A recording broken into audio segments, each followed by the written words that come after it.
This is DRF Race of the Day. Hi, everybody. Dan Illman, Mike Beer, the DRF Race of the Day for Wednesday, July the 14th. Race number 7 on a stakes-laden card at Canterbury Park.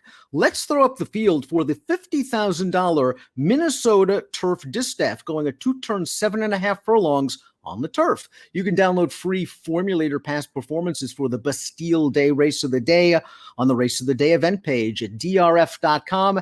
Access them, handicap along with us. These are some hardy Minnesota breds, Mike. So many of them seem equally adept on turf and dirt. Yeah, that's kind of true. It's interesting. I think this is, a relatively well-matched field. And I do think, now that I see who the two morning line favorites are, Dan, I think they're both good horses.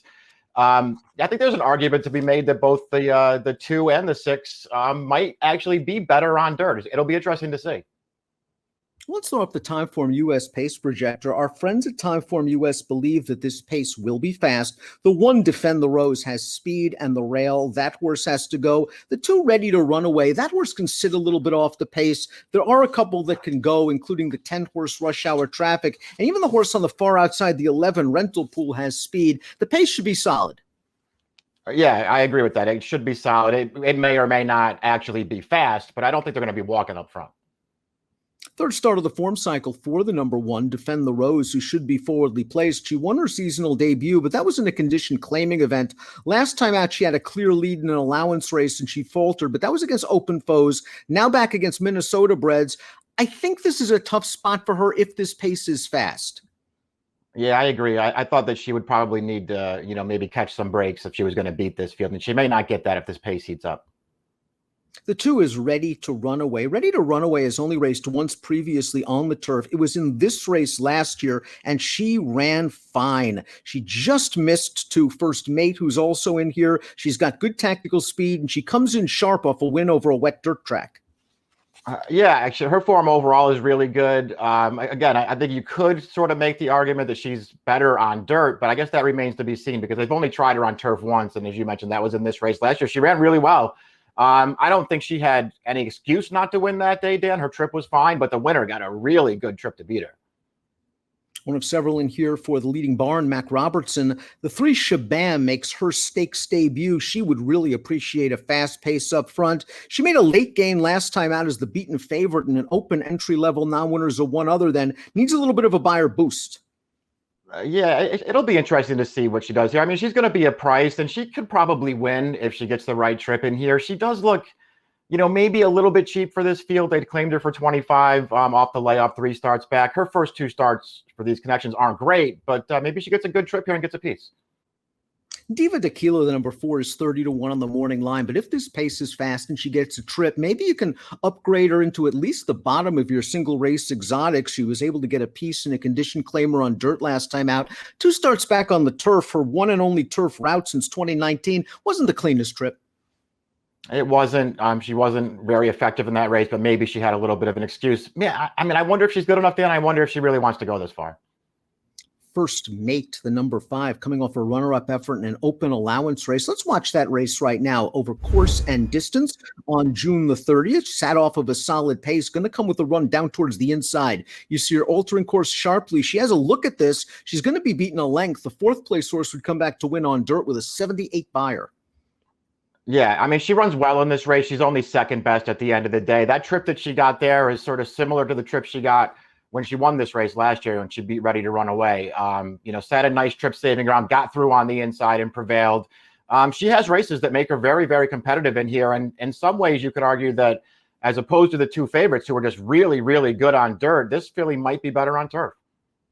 And her tactical speed always seems to allow her to get that good early position and those good trips. She's a real nice price at 5 to 1 on the morning line. Clickbait, the 6, like the 2, Ready to Run Away, has only raced once previously on the turf. It was in this race last year, and I thought she ran a little better than it looks on paper. The jock decided to stay in on the far turn instead of swinging widest from last, and she split horses with a decent little finish in minor traffic, galloped out okay. She's coming into this form in good form on dirt. I think she fits. I think she does too. She ran fine in that only turf start last year. It was just a little surprising to me that she didn't show any speed that day. It's not like she's a slow horse on the main track, but for whatever reason, in her only turf start, they took her back. She ran fine in that race. I suspect that she could do better than that in this field. To Be Royal, the 7, 20-1 on the morning line. Lots of seconds and thirds on this 7-year-old's resume. Third start of the form cycle, no early speed, perhaps exposed already.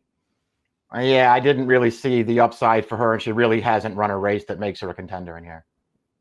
Grand Prize has hit the board in her last 4 races, including this victory when switched back to turf for her seasonal debut. She took advantage of a solid pace as we watch Grand Prize swinging into the stretch. She's going to get to the outside here, and this is a solid finish.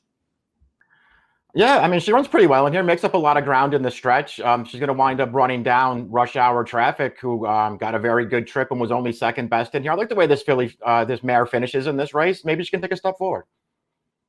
She looked good winning that race. She likes to come from out of it. The 9 Double B Sting is a horse that's a little bit versatile. She can win from on the lead, as she did 2 starts back in her seasonal debut. She's also run well from off the pace.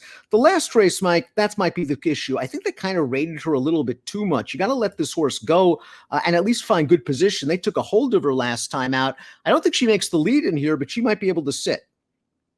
Yeah, I mean, I guess they got to try to get up close with her and see if she can take advantage of a better trip this time. She just looks too cheap to me on paper. Rush Hour Traffic, the 10, is yet to win on turf. Solid effort last time out in an allowance race for Rush Hour Traffic, finishing behind Grand Prize in the race we saw. I think she did some good work on the lead in that race. That pace was pretty solid, and maybe Grand Prize took advantage. I think Rush Hour Traffic ran almost as well.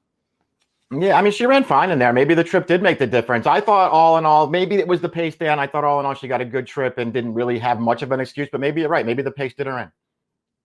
Let's watch the 11, Rental Pool's most recent start. The first race off of the claim, and she got close to the pace at a big price. She's going to run a solid third after taking the field into mid-stretch. The winner of this race, though, came back to win an open allowance with an 81 buyer. So she classes up very well with these kind of horses. The outside post, coupled with her running style, could prove problematic. Yeah, she didn't draw great in this race, so we'll see what they decide to do with her. Maybe they'll come out of there running and try to clear. That could be pretty tough to accomplish against this field. She ran fine last time. Fun race, competitive race, the Wednesday race of the day, the Minnesota Turf Distaff. Let's take a look at our top selections in here. Mike, you and I are going for horses that have only raced once on the turf, and they've run well. We will have to see if they do well on the turf as well, at least on dirt. You're going Ready to Run Away. Yeah, it'll be interesting to see. I mean, I think there is an argument perhaps to be made that they're both better dirt horses, but I thought they ran fine in this race last year. The only time they tried turf. Ready to Run Away. I'm happy to see them giving her another shot on the grass. She's got a pedigree for turf, and she ran well in this race last year.